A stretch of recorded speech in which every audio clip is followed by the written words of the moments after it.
नमस्कार, स्वागत है हमारी खास पेशकश में। आज हमारे साथ न्यूज रूम में मौजूद हैं स्पेशल डीजी मैथिली शरण गुप्त जी, जिनके साथ मौजूद हैं हमारे न्यूज राइटर जुबैर कुरैशी जी। अगर आपको कोई सवाल पूछना है तो आप उनसे पूछ सकते हैं। सीधे चलते हैं न्यूज रूम में।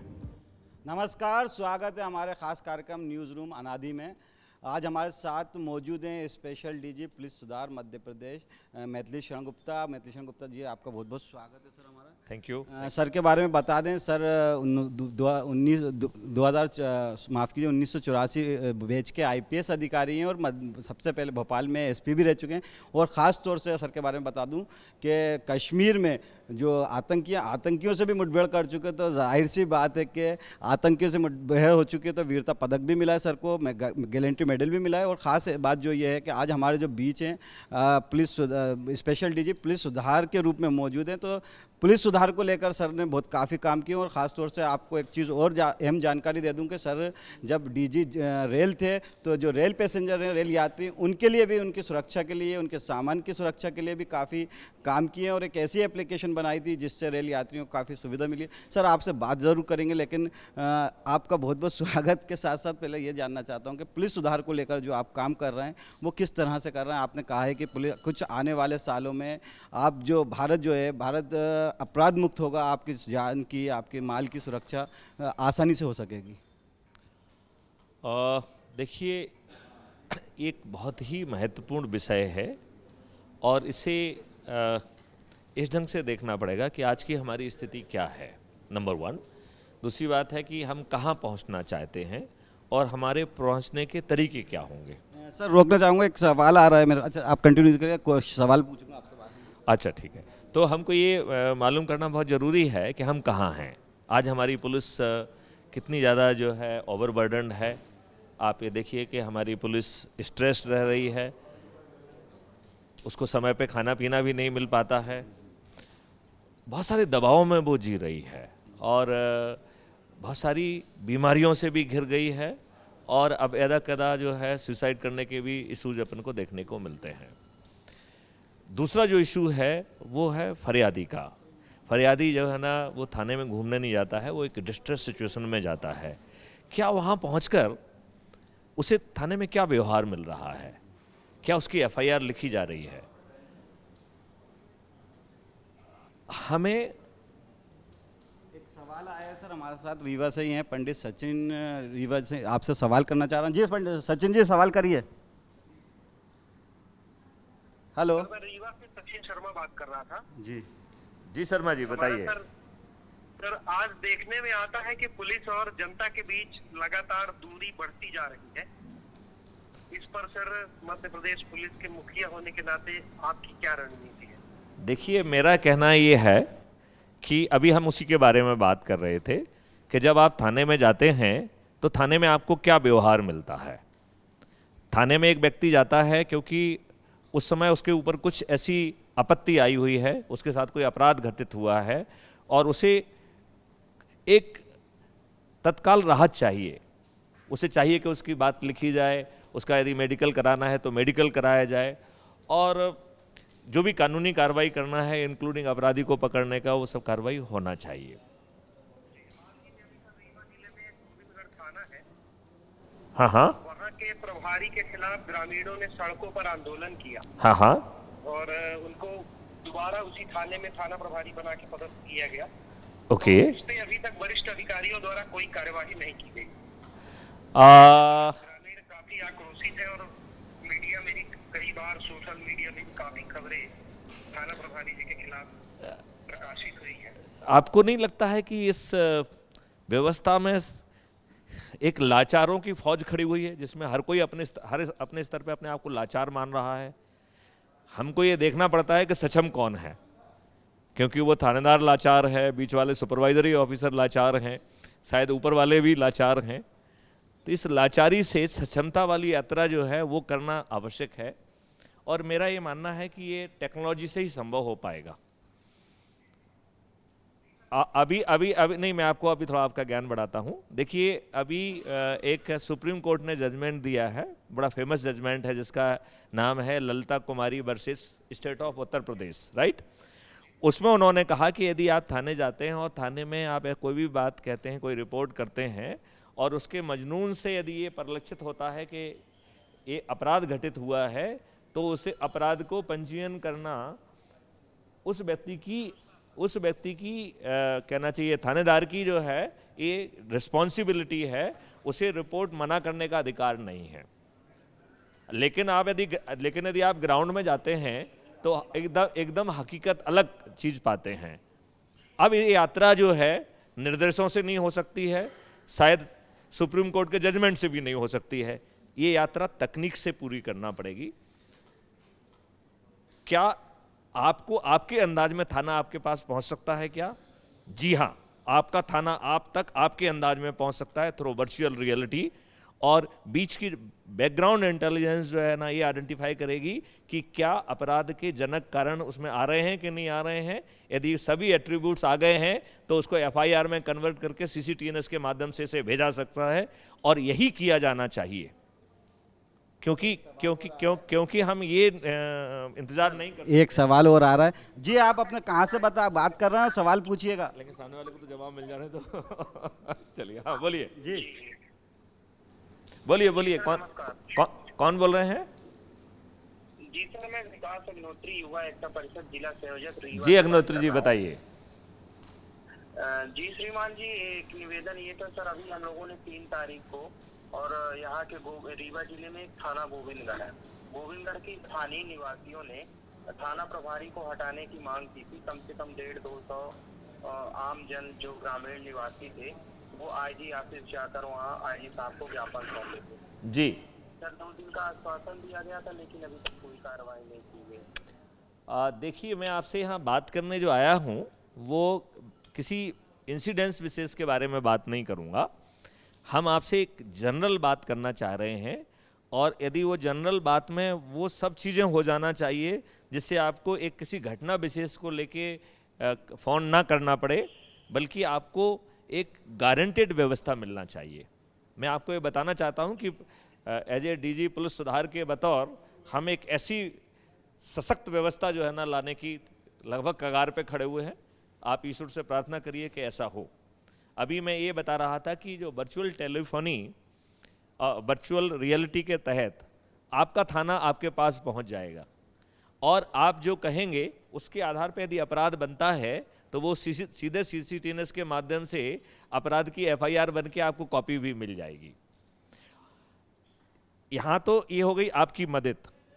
एक बड़ी मदद जो है ना वो पुलिस की होगी, क्योंकि उस एक बहुत ही पावरफुल इन्वेस्टिगेशन ऐप जो है वो ऑफिंग में है, जो पुलिस से वो विवेचना करा पाएगा जो आज कल्पना नहीं की जा सकती है। ये दूसरा फेज हो गया है। तीसरा फेज है कि बैकएंड टेक्नोलॉजी वो एविडेंस को कलेक्ट कर पाएगी जो अभी पुलिस के एंटेना और रडार में भी नहीं है, और हम इतने एविडेंस के साथ पेश हो सकेंगे कि डिटेक्शन तो सर्टेनिटी है ही, conviction in court of law will also be certainty. बिल्कुल सर, हमारे साथ हमारे ये जुड़े हुए असिस्टेंट बुलेटिन प्रोड्यूसर हैं, ये भी आपसे कुछ सवाल करना चाह रहे हैं। इनके भी मन में कुछ सवाल है। हालांकि इन्होंने ये जो क्वेश्चन आए इनके पास आए, इन्होंने छांटे हैं क्वेश्चन और वो सवाल आप तक पहुंचाने के। हाँ जी सर, मेरा एक छोटा सा सवाल है आपसे कि एससी की गाइडलाइन के अनुसार कोई भी सरकार एसपी और कलेक्टरों के 2 साल तक स्थानांतरण नहीं कर सकती, लेकिन कमलनाथ सरकार ने एक अधिकारी के 3 बार ट्रांसफ़र किए। इससे प्रदेश की कानून व्यवस्था बिगड़ी। इसको लेकर आपकी क्या राय है? आपने बिल्कुल सही कहा है।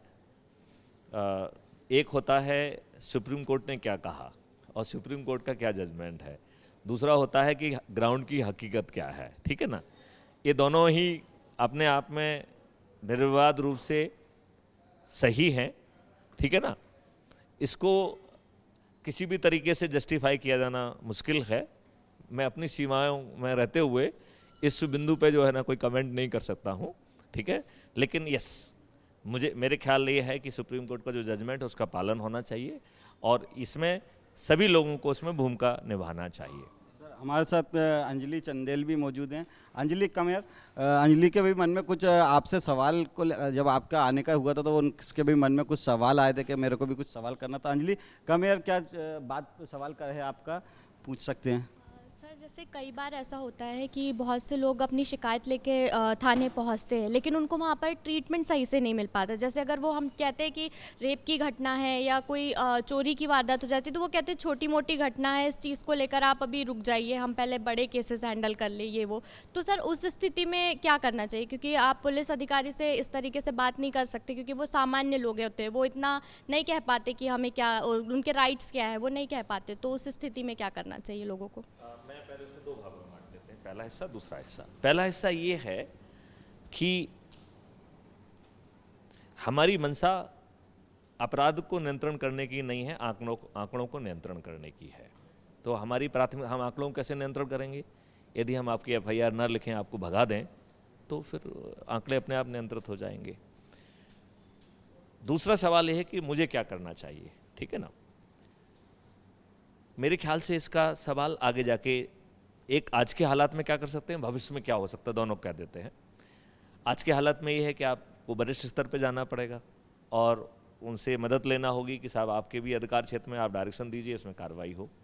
यदि वो भी नहीं सुनते हैं तो आप कोर्ट में भी जा सकती हैं और कोर्ट जो है पुलिस को डायरेक्शन दे सकता है कि साहब ये संज्ञेय अपराध है, आप इसमें कार्रवाई करिए। ये तो हो गया है आज की स्थिति। कल की स्थिति शायद तकनीकी कुछ और कुछ कराएगी। आप अपने वर्चुअल उससे जो है वर्चुअल रियलिटी में you can go and select the थाना, यू कैन सेलेक्ट कि किसको रिपोर्ट करना चाहते हैं, वो आपसे किस तरीके से बात करे, मॉडर्न वाला वैसी बात भी कर पाएगा।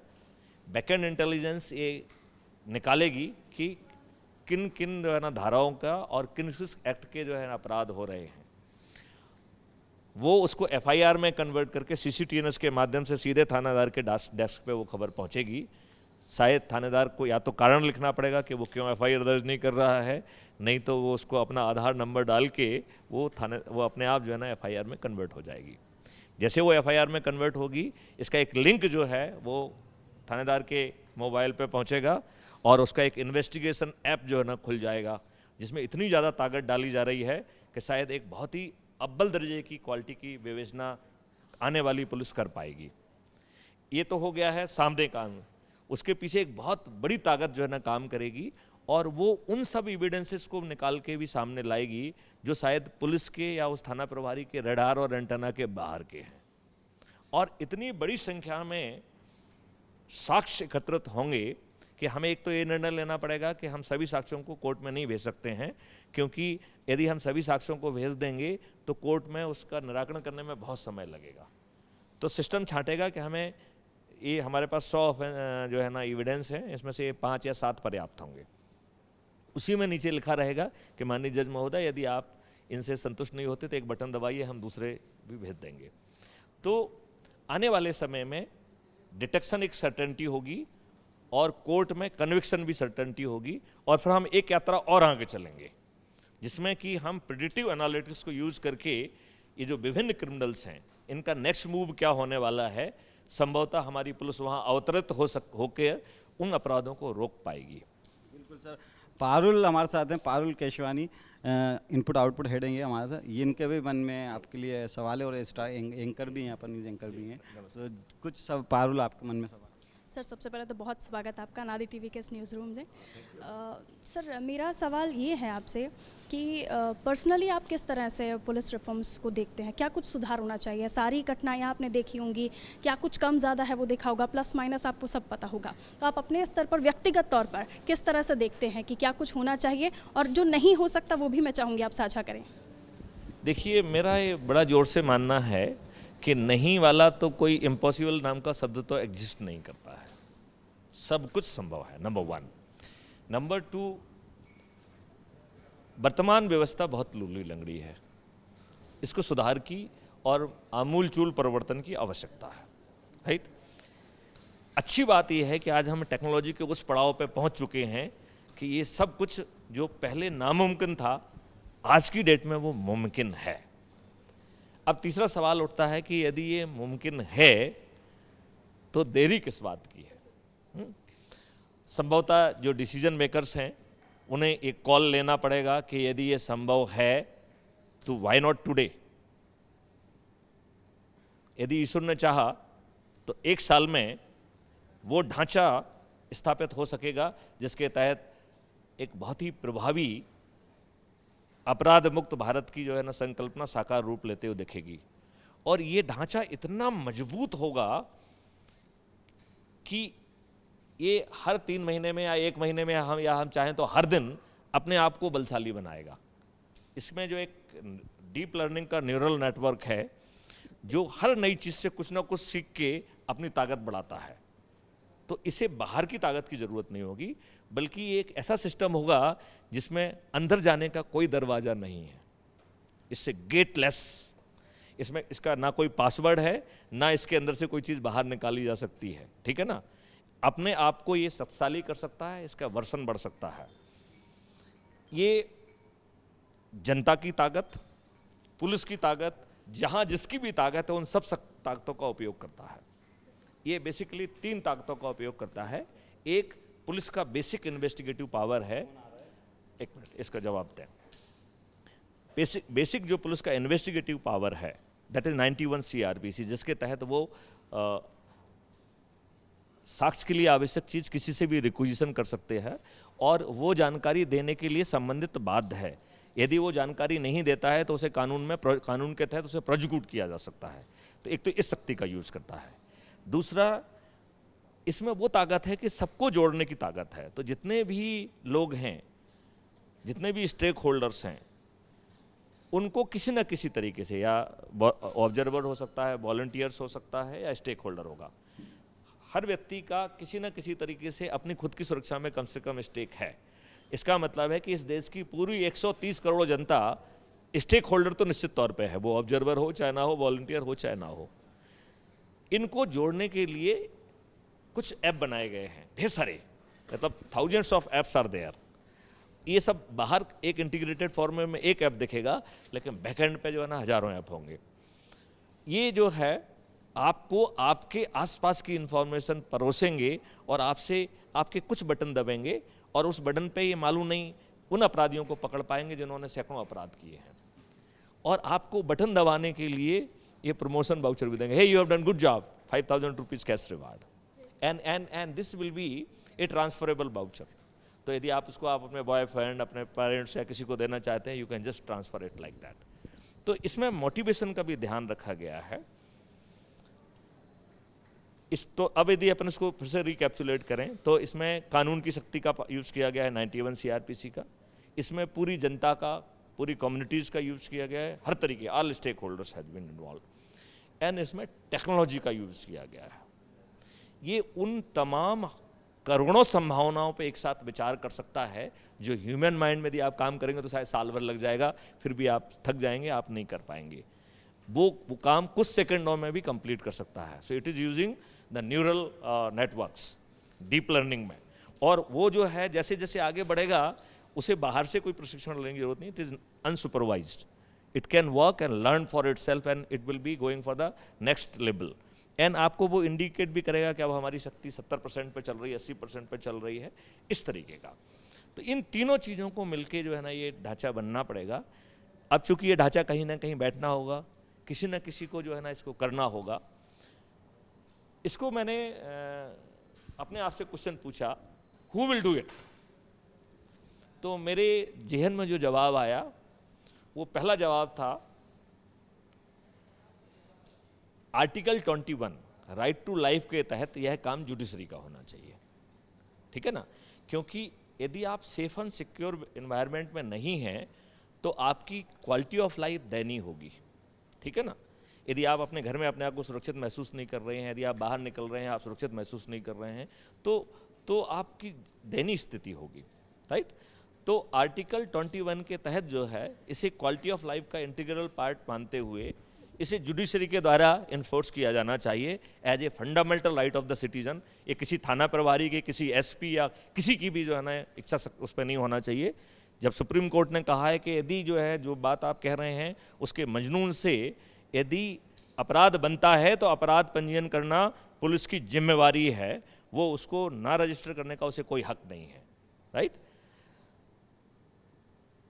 वैसी स्थिति में जब यदि उसे राइट ए मिल जाएगा तो इसका एनफोर्समेंट होने से एक विषय ये है। फिर हमने और सोचा तो जनरली अभी तक हम पुलिस में सुनते आए हैं कि ये policing is the core responsibility of the state government. लेकिन जब हमने इस एंट्री को खोजा, ये एंट्री है संविधान की शेड्यूल 7 में लिस्ट 1 में एंट्री नंबर 65C। ये एंट्री बिल्कुल डायरेक्ट इस विषय से संबंधित है, अपराध मुक्त भारत से। ये एंट्री कहती है कि ये केंद्र सरकार की जिम्मेवारी है कि अपराधों की विवेचना के लिए और उसकी पतारसी के लिए साइंटिफिक और टेक्निकल जो पावर है और उस विषय पे जो है ना करने की जिम्मेवारी केंद्र सरकार की है। और ये हम जो भी चमत्कार कर रहे हैं इसमें साइंटिफिक और टेक्निकल असिस्टेंसी है, तो 65C के तहत निश्चित तौर पे यह केंद्र सरकार की मूल जिम्मेवारी में आता है। और इसको एक थोड़ा सा ढांचा देने के लिए पहले से जो है ना 65C के तहत अंगीकृत करने की ज़रूरत है। दूसरा, मैं ये महसूस करता हूँ कि जैसे BPRND है तो एक उसका सेक्शन इसी काम के लिए रहना चाहिए कि इस मिशन को वो आगे प्रमोट करे। फिर हमको जहाँ कहीं भी थोड़ी सी और कानूनी शक्ति देने की ज़रूरत है उसको हम इम्प्रूव करें, जहाँ जहाँ प्रोसीजर्स मैनुअल्स वगैरह को इम्प्रूव करने की ज़रूरत है हम वो इम्प्रूव करें। और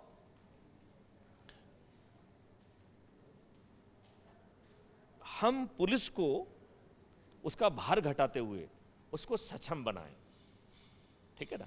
और कई बार क्या होता है कि जिसको आप सक्षम बना रहे हैं वो सक्षम होना ही नहीं चाहता है, तो उसके परफॉर्मेंस को आकलन करके सक्षमता उसकी मजबूरी हो, वो सक्षम नहीं बनना चाहेगा तो शायद नौकरी में भी नहीं रहेगा, ये भी कहीं ना कहीं पैदा करना पड़ेगा। और इसका सबसे बड़ा लाभ जो मिलेगा वो पुलिस को मिलेगा। वो लगभग 10% काम करेगा और उसका 100% पतारसी होगी और 100% जो है उसमें कोर्ट में कन्विक्शन भी होगा। हमारी पुलिस जो है उसको वीकेंड मिलेगा, छुट्टी की जो बड़ी बात होती है, वो अपने बच्चों के साथ क्वालिटी लाइफ भी बिता पाएंगे। शायद अपनी नज़रों में, अपने बच्चों की नज़रों में और समाज की नज़रों में उसे इज्जत महसूस होगी। He will be bubbling with the self confidence. उसका आज का जैसा जो है ना बड़ा सा पेट नहीं होगा, वो स्मार्ट रहेगा, अच्छे कपड़े पहनेगा, स्माइल करके बात करेगा, क्योंकि उसे मालूम है कि जो अपराध है ये भार नहीं है, इसको यूं सॉल्व होना है और इससे मुझे इनाम भी मिलेगा, पदोन्नति मिलेगी और सम्मान भी मिलेगा। सर नेक्स्ट क्वेश्चन है विकास जी का। विकास जी, आपका भी कुछ सवाल था सर से, कुछ क्वेश्चन करना चाह रहे थे आप, क्या सवाल है आपका? मेरा सबसे बड़ा सवाल है कि आपने टेरर को बहुत अच्छे से हैंडल किया है, लेकिन सम सॉर्ट ऑफ टेरर लोगों के अंदर पुलिस को लेकर रहता है, जो हाल में कुछ घटनाएं हुई हैं उसको लेकर के भी। तो वो जो टेरर है वो कैसे कम आउट हो पाएगा और पुलिस उसको कैसे ओवरकम करेगी कि जो पब्लिक और पुलिस का जो रिलेशनशिप है वो कैसे एकदम नॉर्मल हो, एकदम फ्रेंडली हो? क्योंकि आदमी थाने में जाने से जो डरता है वो कैसे ख़त्म होगा? देखिए, आज यदि पुलिस का व्यवहार थोड़ा सा नरम नहीं है तो कहीं ना कहीं उसके दिमाग में ये चीज़ है कि वो आपको थाने से कैसे भगाए, ठीक है ना। क्योंकि वो यदि आपकी FIR दर्ज नहीं करना चाहता है तो उसे आपको, यदि वो बहुत ज़्यादा वेलकम वो करेगा तो फिर उसे FIR लिखना पड़ेगी। मुझे लगता है कि तकनीकी ही इसमें भी मदद करेगी। जहाँ कहीं नेगेटिव इंटरफेस होने की संभावना है वो हम तकनीकी आधार से जो है ना उस इंटरफेस को इम्प्रूव कर दें। बात समझ आ रहा है? तो आपका नेगेटिव इंटरफेस ख़त्म हो जाएगा। जब पुलिस को भी समझ में आ जाएगा कि FIR दर्ज करने से हम तत्काल डिटेक्शन कर लेंगे तो वो भी उसका रवैया बदल जाएगा। जब अपराध उसे बाहर नहीं लगेगा तो उसके चेहरे पर तनाव नहीं आएगा। He will welcome you, he may offer you the welcome drink, बैठिए, और आपकी FIR भी लिखी जाएगी, आपका काम भी होगा। उसे ये भी मालूम है कि इसकी विवेचना करने में भी हमें कोई दिक्कत नहीं है। कुछ बटन दबा के दाएं बाएं हम जो है ना इन्वेस्टिगेशन ऐप के तहत वो विवेचना करेंगे जिसको कोर्ट में काटा नहीं जा सकेगा। बिल्कुल सर। जैसे ऐसा यूपी में ऐसा केस आया था, जो विपक्ष आरोप लगाते थे जब बीजेपी सत्ता में नहीं थी कि अखिलेश सरकार में तो मामले दर्ज होते ही नहीं है, तो क्राइम रिकॉर्ड का ग्राफ कैसे पता चलेगा कि ऐसा, तो फिर उस चीज़ से कैसे ओवरकम किया जाए कि पूरा ट्रांसपेरेंट हो पूरा चीज़ वो पूरा? देखिए, आपने यूपी की बात कही, कुछ लोग बिहार की बात कहते हैं, मध्य प्रदेश भी जो है ना बहुत पीछे नहीं है समझ गए। तो हम भी उसी रेस में आगे बढ़ रहे हैं। अब पुलिस सुधार की ज़रूरत इसीलिए है कि उस रेस को थामा जाए और सही दिशा में रेस की जाए। बिल्कुल, उससे ज़रूरी भी है कि पुलिस सुधार की बहुत ज़रूरत है। हमारे साथ हमारे एक और साथी हैं सर, ये भी आपसे सब कुछ जानना चाह रहे थे, कुछ सवाल थे इनके मन में भी। क्या सवाल है आपका? नमस्कार, मेरा नाम पारस पांडे है। कमलनाथ सरकार ने पुलिस कर्मियों के लिए वीकली ऑफ की घोषणा की थी, लेकिन उस बारे में अभी तक कुछ आया नहीं, तो इसमें आपके क्या विचार हैं? हाँ, नहीं, मेरा विचार बड़ा सिंपल है कि इसमें औपचारिक आदेश जब उन्होंने अनाउंस किया था उसके 2-3 दिन में ही कर दिए गए थे। अब ज़मीनी हकीकत मालूम करने की आप लोगों की जिम्मेवारी है, मालूम करिए क्या है ज़मीनी हकीकत। जहाँ तक आदेश की सवाल है, ये प्रथम सप्ताह में ही वो आदेश जारी कर दिए गए थे, लेकिन आपकी जिज्ञासा अपनी जगह पे पूरी तरह से वाजिब है। सर, ये एक और है हमारे कॉलर आईडी अनुराग जी। जी अनुराग जी, बात कीजिए। हाँ बताइए, अनुराग जी बताएं आप। सर, मैं रीवा से हूँ, एक सामाजिक कार्यकर्ता हूँ। ओके। सर, एक निवेदन था सर, हमारे एक छोटे भाई के साथ 5 तारीख को दी गई थी। क्रांतिवीर सिंह पिता ईश्वरी प्रताप सिंह, निवासी नेबुआ, थाना बैकुंठपुर, जिला रीवा। ओके। हेलो। हाँ हाँ, बोलिए बोलिए। उसके बाद इसकी 6 तारीख को रिपोर्ट करवाने भेजे थाने भाई को। हाँ, वहाँ हाँ। पे एक आरक्षक है भदौरिया, आर.के. भदौरिया। हाँ हाँ। उसने आरोपी के पिता को फोन करके ये बताया कि ये रिपोर्ट आपके लड़के के नाम कर रहे हैं। ओके। तो इसके बाद वो पुलिस वाले ने कहा कागज लेने चले जाइए। कागज लेने जब गए तो वहाँ पे आरोपी के साथ 10 लोग आए और भाई का अपहरण करने की कोशिश करने लगे। फिर भागने के बाद जब वो भागने लगे, पुलिस आई वहाँ पास पहुंची, तो भागते वक्त 2-3 लोगों का एक्सीडेंट भी कर दिया आरोपियों ने। इसकी मैंने रिपोर्ट की, कोई कार्रवाई। आप अपना सवाल पूछिए। नहीं, सवाल पूछिए। मैं आपकी वेदना को शेयर करता हूँ। कि पुलिस नहीं, मैं आपका सवाल समझ गया हूँ। आपकी वेदना ही आपका सवाल है। मैं आपकी वेदना से मैं आपकी जस्ट ए मिनट, सुनिए, जवाब सुनिए। मैं आपकी वेदना से बहुत सहानुभूति रखता हूँ। आपकी वेदना बेहद ही वाजिब है। आपके साथ जो कुछ हुआ बहुत बहुत अनफॉर्चुनेट है, और मैं ये चाहूँगा कि आप इसकी विधिवत वरिष्ठ अधिकारियों से शिकायत करें, क्योंकि ये सीधा आरोपियों से मिली भगत का सवाल है।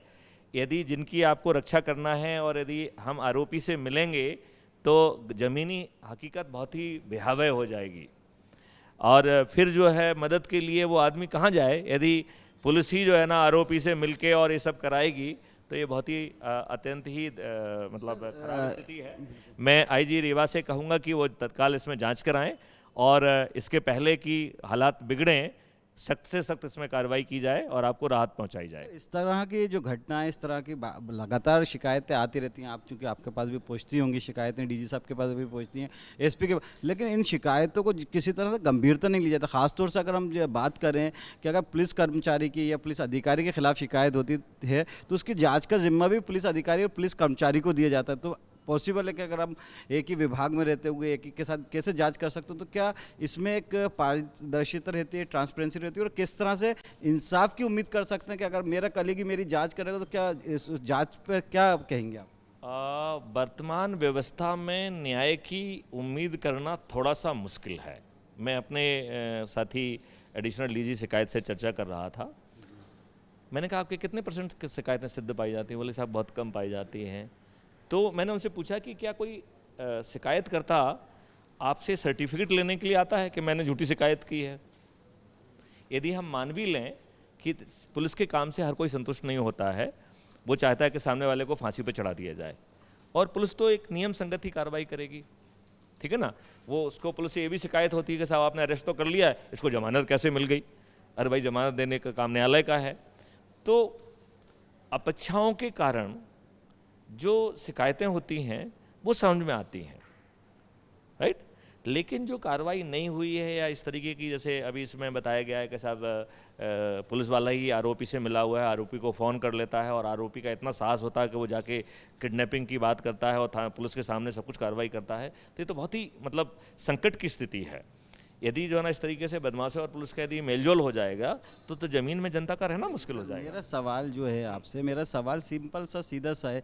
अगर मैं किसी पुलिस वाले की शिकायत करते हैं हम, या किसी अधिकारी की शिकायत, मैं उसी पे आ रहा था। मेरा कहने का मतलब है, तो इसका मतलब है कि जो हमारी शिकायत की जांच हो रही है उसका जो है ना मामला कुछ ठीक नहीं है, ठीक है ना। और आपने ठीक कहा कि साहब वही जाति जांच करेगा, इंडिपेंडेंट जांच करे। एक हर ज़िले में एक वो बनाई गई है कमेटी या काउंसिल, शिकायत का कंप्लेंट बोर्ड टाइप का बनाया गया, डिस्ट्रिक्ट कंप्लेंट बोर्ड। उस बोर्ड्स की कई बार बैठक ही नहीं हुई है, कभी से सालों की बैठक नहीं हुई, 3-4 अभी हम जानकारी मंगा रहे हैं तो मालूम पड़ा कि 3-4 साल से बैठक ही नहीं हुई उसमें, ठीक है ना। और यदि बैठक भी हुई है तो क्या जिन शिकायतों को हम गलत पा रहे हैं, क्या हमें आरोपी को एक बार फिर से नहीं सुनना, उसको फरियादी को एक बार फिर से नहीं सुनना चाहिए? जैसे पहले आप न्यायालय में खात्मा लगाते थे या खारिज लगाते थे तो कोर्ट उससे स्वीकार कर लेती थी, फिर सुप्रीम कोर्ट ने एक डायरेक्शन दिया कि नहीं साहब आप फरियादी को सुनेंगे।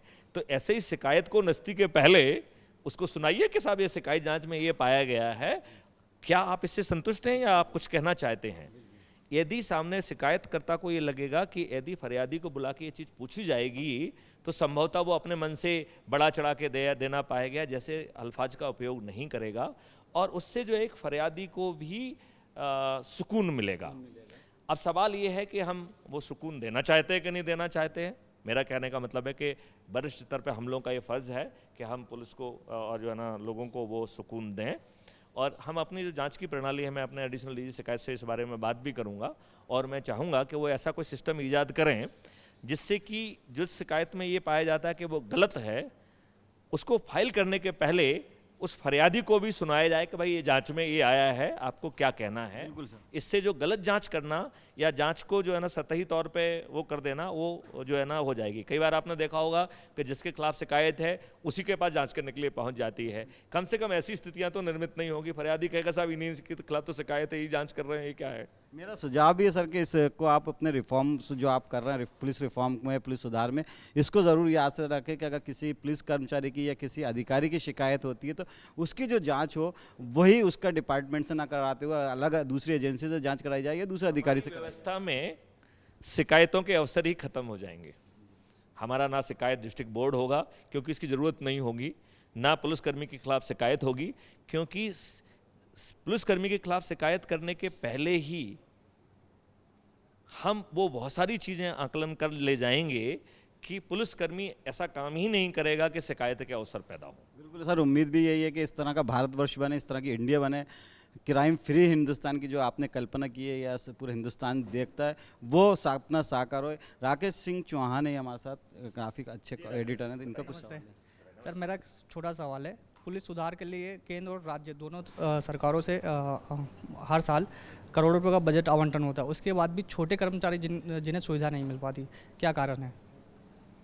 देखिए, एक तो ये कहना सही नहीं है कि पुलिस सुधार के लिए बहुत बजट आता है, ठीक है ना। पुलिस सुधार और पुलिस मॉडर्नाइजेशन में बहुत फ़र्क है, नंबर 1। दूसरी बात यह है कि पुलिस सुधार में कहीं आत्मा मिसिंग है। इसमें वो पॉलिटिकल कमिटमेंट आना होगा कि पुलिस एक बहुत ही महत्वपूर्ण समाज की कड़ी है, यदि वो वीक होगी तो जनता जो है ना परेशान होगी। लिहाजा पुलिस सुधार जो है हमारी राजनीतिक प्राथमिकताओं में आना चाहिए। जिस समय ये राजनीतिक प्राथमिकता में आ जाएगी, सुधार 1 साल में हो जाएगा। बिल्कुल, तो ये थे हमारे साथ विशेष पुलिस महानिदेशक मध्य प्रदेश पुलिस सुधार मैथिली शरण गुप्ता, जिनसे आज हमने बात की और पुलिस सुधार को लेकर कई सवाल आए, उन्होंने जवाब भी दिए, हर सवाल का एक विस्तार से जवाब दिए और कई योजनाएं बताई कि किस तरह से हिंदुस्तान यानी कि इंडिया क्राइम फ्री हो सकता है, भारत जो होता है अपराध मुक्त हो सकता है। कल फिर हाजिर होंगे, अगली बार फिर हाजिर होंगे। कुछ अपील करना चाहते हैं सर? जी सर, कुछ अपील करना चाहते हैं? मैं आम जनता से अपील करता हूं कि आप एक ऐसे चौराहे पे खड़े हैं जबकि आप अपने लिए एक अपराध मुक्त जो है भारत का निर्माण कर सकते हैं। अब आप ऐसा कैसे कर सकते हैं मैं आपको वो भी बता दूं। आप YouTube पे जाइए, क्राइम फ्री इंडिया का जो है आपको उसमें हमारा पूरा डिटेल मिल जाएगा। आप उससे जुड़ने की कोशिश करिए, ठीक है। आप उसके विभिन्न पहलुओं को देखेंगे तो आप देखेंगे कि उसमें बहुत मजबूत ढांचा बनाया गया है।